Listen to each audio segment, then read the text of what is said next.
ويتكسر كالمرآة، ويبدأ يلم نفسه من جديد قطعة قطعة، وتتمزق وتنجرح يداه وهو يلملم تلك القطع. فثق أنه لن يكسره شيء مجددا، ولو ألف فتاة أو شاب. وكل من أصيب بغير قلبه معافى.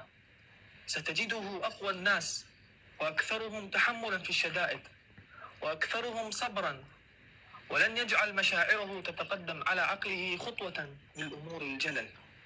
وستجدهم مع ذلك منبعا للحنان والتحنان والعطف، ويحاولون أن يعطوا الآخرين ما خسروه من حب واهتمام. أتعلم ما معنى أن يفقد الإنسان قلبه؟ سينضج نضوجا ويعي الحياة جيدا.